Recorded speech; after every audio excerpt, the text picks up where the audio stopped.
Welcome back to another episode of Chatting Cinema. I'm Gianni, I'm Flynn. And I'm Luke. and today we're going to talk about Shang-Chi and the Legend of the Ten Rings. We'll do a little spoiler-free review in the beginning here, and then we'll get into spoilers a little bit later. What do you think, guys? I loved it. I think I speak for all three of us when I say I loved it. And honestly, surprisingly, I feel like I'm the lowest on it, despite absolutely adoring everything about it of the three of us, because we kind of went into our MCU rankings and moved it around. Um, and mine was the lowest by a lot, but that doesn't mean that I didn't adore every part of it. I think that the biggest highlight for me is Simu Liu as Shang-Chi. I think that that was the most important thing that the movie gets right, because I think that with a lot of Marvel MCU origin stories, you kind of see them fall along the wayside, and people don't really remember them as much as some of the team up movies, and they're not their favorites. But as long as you nail the casting of the character, Marvel's been able to kind of move forward with them. And Simu is perfect as Shang. He's so much fun. He's so energetic. I think he brings an emotional depth to the character. I think he's complex.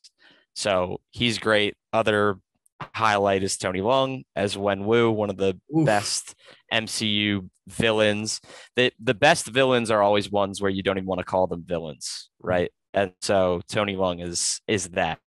He's, very hard to pin as far as calling him an antagonist. So he's fantastic. Whole performance is great. Fight choreography is incredible, up there with Winter Soldier as far as hand to hand stuff, as the best in the MCU. Bill Pope's cinematography, Destin Daniel Cretton's direction, on and on. I mean, every aspect of this movie. Joel P. West's score, frequent collaborator with Destin Daniel Cretton. I think he did a good job. I think that this joins Black Panther and Into the Spider-Verse as films with banger soundtracks and scores. Shout out to Rich Brian, who did most of the G soundtrack. I've been listening to it on repeat since getting out of the movie on Thursday night at the premiere. So yeah, everything about it I was into. Yeah, I mean, it's been a while since we've had like obviously Black Widow came out, but like that movie just felt lost in the mix, even though I enjoyed it. It was a movie that was supposed to come out a year and a half sooner, and it was a movie that was a flashback essentially the whole time to way back in the universe. And not that I didn't enjoy it, it was good. But this felt like Marvel's real, like homecoming to the theater, and like just a fresh new character with really great ties to the MCU that we won't talk about in the spoiler free section.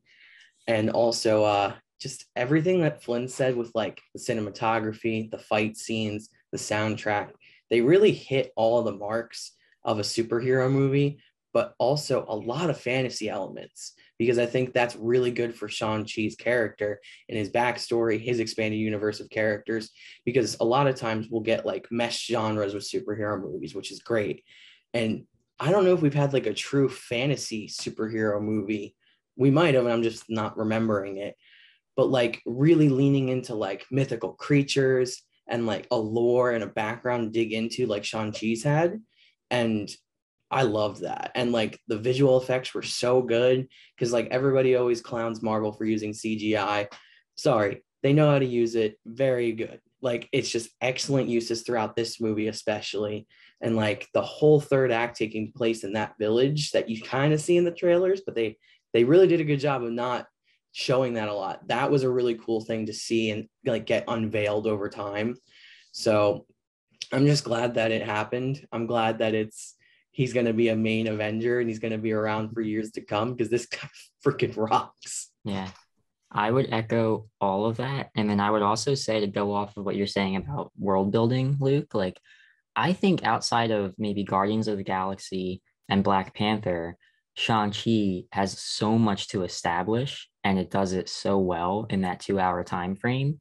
Like talking about the mythical creatures and the history of Wen Wu and the Ten Rings and Shang's family. Like they have so much to set up and so much to establish, and they did it so well. In addition to introducing us to a brand new Avenger, and making us care about not only him but his whole family.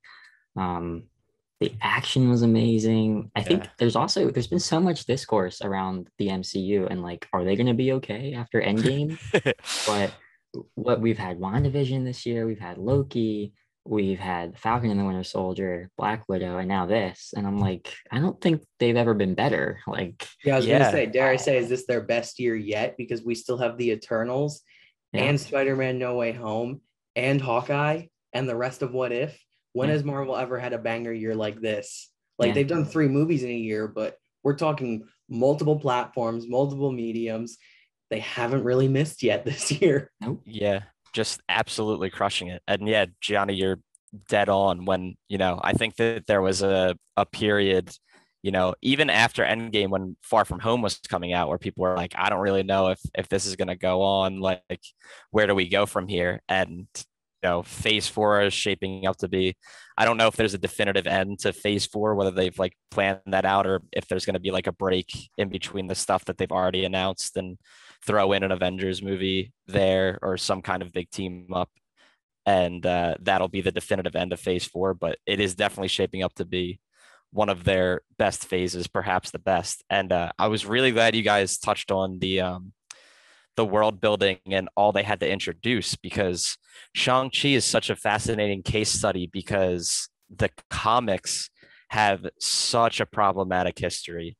I mean, there's so much blatant racism and so many just racial epithets and caricatures uh, of Asian culture in Shang-Chi. So they're essentially like with Guardians of the Galaxy, only that was just because the characters in the comics aren't as interesting as before the movie. They are having to kind of do a reinvention of these characters. I mean, Wen Wu is, he's supposed to be quote unquote the Mandarin, but not really. And no spoilers yet, but there's funny allusions to that in the movie. Um, but there's so much. I mean, Shang-Chi's father's name is like a slur. like, and so to go from that to something that I think is so appreciative of its cultural influences. And I think that Destin Daniel Cretton does so much work to try and make sure that it's respective and honoring what has come before it and what has influenced it. Really blew me away with that. I thought that was really beautiful. Yeah. I think this is a good place to warn everybody who hasn't seen the movie yet. We're going to kind of dig into some spoilers now. If you couldn't tell, we've all loved it. We all recommend it if you're on the fence about seeing it. It's a really refreshing action, suspenseful, fantasy superhero movie. And the cast and crew just nailed it. So if you're on the fence at all, just go see it and then come back and watch the rest of this episode because we about to dig into some spoilers. Yeah. I want to start with saying that in every trailer I saw, I was kind of like, ooh, like that bus scene doesn't look so great. Some lines feel a little weird, but like when I was in the theater, I just kind of forgot about all of that. And I think Simu Liu actually tweeted it, but like he said all the best parts are still in the movie. And that was so true because I had no idea what we were about to get. And I had a smile from here to here the whole way. Mm-hmm. Um, so if you've only seen trailers so far, don't let that kind of sway your opinion one way or another. Like the movie really is something special, I think. And that there's a reason it's now number 3 in my MCU ranking. It is my favorite solo film. It has my favorite MCU villain in it. So much to love here. So Yeah, absolutely. I mean, especially with the fight sequences to me as far as the trailers go, because they kind of are chopped up and condensed in the teasers and trailers, and you can't really see what's going on. And I know a lot of people consume the trailers via like Twitter or other social media, so the video is so compressed that it doesn't look great visually. But man, the action, the fight choreography was so smooth. And that was such an important thing to nail. And they really got it because every single fight sequence, it's like, all right, well, how do they top this? And they just go and they do it. The my favorite fight sequence, I've seen a lot of people already say this throughout like Twitter and stuff, so I'm not saying anything new. But the fight between Lee and Wenwu, that's not even a fight in the beginning at the gates of Ta Lo, that turns into a dance. One of the most inventive interactions between characters I've ever seen. I love that moment. I've seen the film twice, and that I think was the moment I was most excited to see a second time because it's just visually gorgeous. The choreography, like I said, it evolves from being a fight to a dance. And I've just never seen anything like that, especially not in an MCU movie. So I love that. And then we get the bus sequence, and it's just Shang taking on like 12 guys from the 10 ring, including including guys that like have razors for hands and razor fists. So just on a bus, and like it's so smooth, so great. And then they go to Macau and they're having fights on bamboo scaffolding. Like everything just keeps leveling up throughout the movie. And when you think they're done, you think they can't top it, they do. So really, really big fan of the action sequences in this. I think that that's a reason you should see it alone. Like even if you're not into the MCU's humor or like what they do with the characters, I think just as an action movie, this stands apart as one of the best examples we've ever gotten. Yeah. I think something that we can touch on now that we're in the spoiler territory is how well it connects to the MCU while also being its own thing. Because I feel like that's a struggle they have sometimes where it's like, oh, we got to put this character in and set up for this later. And granted, it's a lot to take on. And I'm sure it's not easy in those meetings where it's like, when do we introduce this person? How do we do it? And like, how do we do it so we don't take away from the movie that's playing, but we still need to set up the next one? And I really think that Shang-Chi nailed that balance of like, hey, this is a whole universe, but also focus on this mega star in front of you at the same time, but like giving us teases of both, because I'm pretty sure Flynn said this, but he was so right about Wong. Like in that trailer for No Way Home, Wong was like definitely going somewhere, and we found out where. So that was pretty fun to see him. I mean, I just remember like everybody in the movie is like Wong, Wong, Wong. And I was like wanting to chant with them because hell yeah. Yeah, I think something to go off of that also, another, discourse around the MCU right now is that they kind of over rely on this universe that they've built. So like there might be sort of a requirement that fans think there is in these films to mention other characters, like, oh, let's have it be an Iron Man villain, or let's have it relate to Captain America somehow. But, there's kind of like two meta lines that come to mind for me in Shang-Chi. One of them is earlier on in the movie when Shang and Katie are at dinner with two of their friends. And it's kind of a throwaway thing, but somebody says, we live in a universe now where half the population can disappear in an instant. And I think that those are really clever ways where like could have been played for a joke, but it was also kind of serious. And I think those are really clever ways that they tie back to like Endgame without having the entire Avengers cast in the movie. And then in the end, in the post-credit scene, when we see Bruce Banner and he says, "Welcome to the circus," it's like, it's kind of what this is now. It's very meta, but it's also like, it's kind of serious. And I think it's just really smart. It's Yeah. really cool to me. Yeah, I really love that. And I'm curious to see if there's any more explanation on what Ta Lo as a village is, whether this is like because they mention Shang when he's talking to his aunt. They mention the word like universe, like your universe being separate. And some people have pointed out that the water portal that they drive through, Katie, Shang, Xiaoling, and Trevor Slattery, when they drive through it, it kind of looks like the portals that Doctor Strange or Wong or any other MCU wizards use the sling ring to create. So is this kind of a pocket dimension, like the dark dimension, where it like exists on its own? I don't really know. I don't know if there's been like further explanation on that, but all that just to say that like what you guys are talking about, that allows it to exist in its own thing. Like Ta Lo being separate was just like, it's just them. It's just the 10 rings fighting against the village of Ta Lo at the end, and it can all kind of exist in a pocket of its own, without having to worry about, because everybody says it like when you have the solo movies. They're like, well, where's the other heroes? Where are the other Avengers? Right. And this and Shang-Chi, that's really something you didn't have to worry about, like because of where the action takes place and how it's unfolding. So I agree. I thought that Also, was a cool element. bouncing off of that too, they're literally like Bruce and like Brie Larson, another thing that Flynn called. God damn, Flynn, you're smart. They were like literally like, what are these? Like analyzing the rings. Like, is this vibranium? They had no idea. So like just further proof. It's like they don't always have to know what's happening. They don't have to be involved because at the end of the day, it's like these movies are just comics translated into movies. And you don't see every hero ever in every comic because that just doesn't make sense. Well, Spider-Man's taking care of New York, and then you have other heroes in other places. They don't need to go to New York to help Spider-Man every time. But if Spider-Man wants to hang out with Doctor Strange real quick, you can do that in a comic, and it's the same thing in a movie. And I kind of like the fluidity of that, where like it's not a written rule that X amount of heroes have to appear in every movie. Like if they need to, if it fits with the story, kind of like how we were introducing characters way back, going back to Avengers, it was like, oh, here's Hawkeye. Like Hawkeye didn't need a movie to get introduced. Hawkeye should have just been in it, or I think he was in Thor He's first, in right? Thor. Yeah, Yeah. yeah. So things like that are fine.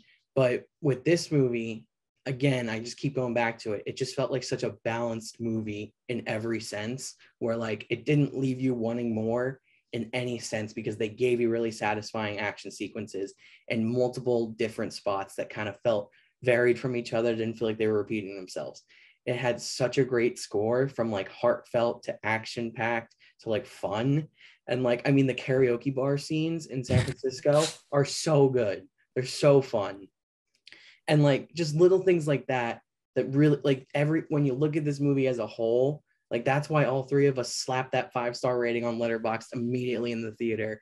And like, granted, we're not saying that you have to go love it as much as us, but like it's just so fun. And like I could see this being one I keep watching over and over again, because there's a lot of Yeah. MCU movies that I don't find myself rewatching, not because they're bad, but because like I watched it, I got the point. If I'm doing a marathon, I'll watch it. But like I put on Black Panther all the time. I put on Civil War all the time. And I'm going to be putting on Shang-Chi all the time. Like, I know I am. Yeah, and it's super interesting, going into the future and everything that this film sets up. Like Luke, you were saying about um, Carol Danvers and Bruce Banner kind of analyzing the rings. They can go any number of directions with that because we're changing so much from the Shang-Chi comics, because the rings are very different. I don't know if this is going to be like a hot take or if people are even going to have an opinion on this. I don't know. I actually do prefer the rings in the film to the comic rings, because the comic rings are just kind of like each their own superpower, like a freeze gun or a flamethrower and stuff. But these rings had weight and purpose, and I thought the way they were used was fascinating.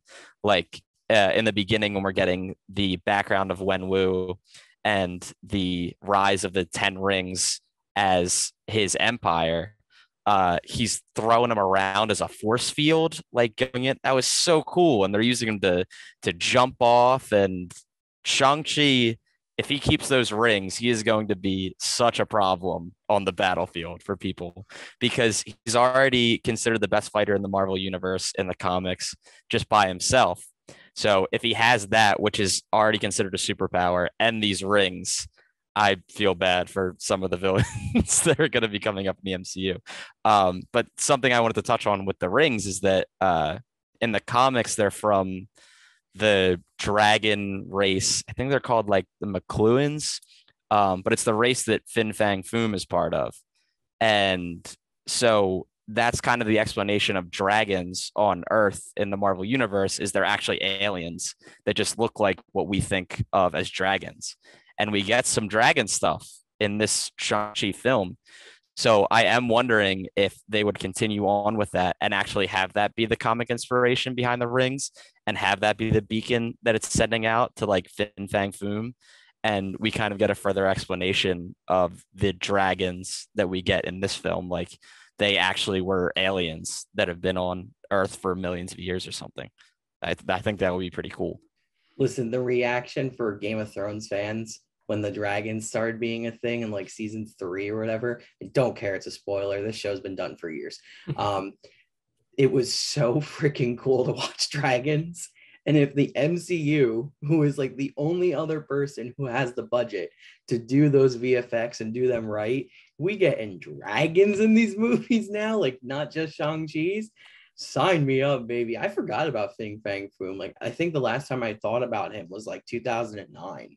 Yeah, So, like, thank you for reminding me because, like, that the would be really fun.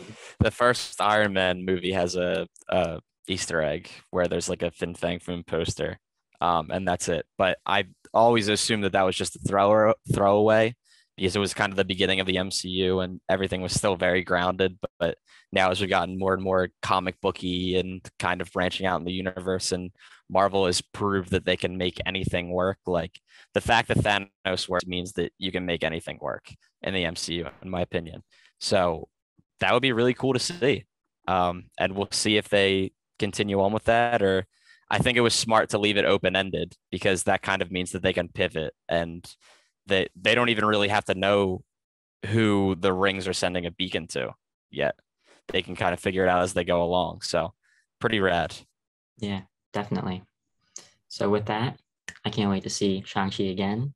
Yeah. If you haven't seen it yet, we highly recommend it.